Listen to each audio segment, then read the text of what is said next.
Hurricane Dorian, this is a storm that will certainly be etched in our minds forever.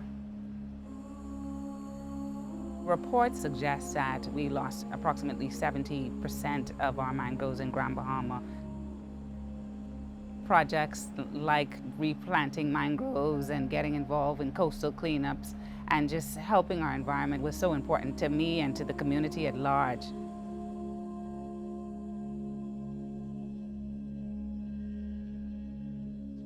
2019 was a month in September that we will never forget.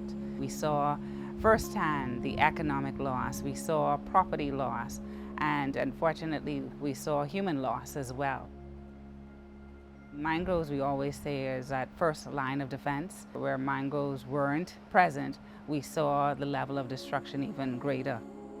As a result of that, our NGOs, our non-governmental organizations, other institutions, the residents, all band together to be involved in replanting mangroves. It's created really some community togetherness.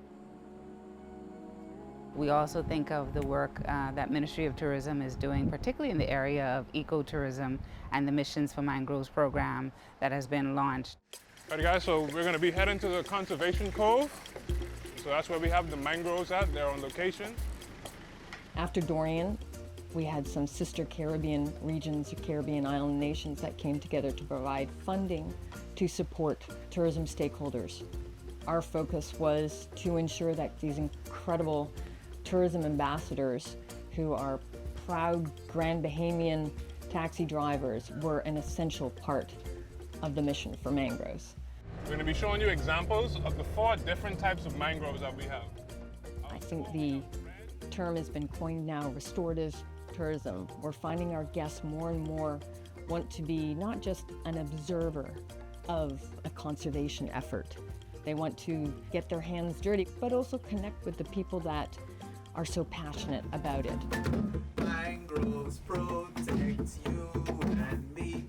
I'm a storyteller at heart, and I start by teaching through music, and that kind of gets everybody emotionally connected. Come on, choir. Good job. So when tourists come here, they get to experience the whole restoration process from start to finish. We tell them about what happened during Hurricane Dorian. We show them through pictures the devastation, and then they get hands-on experience by planting the mangrove propagules, and in some cases, they help us to go out there and restore it.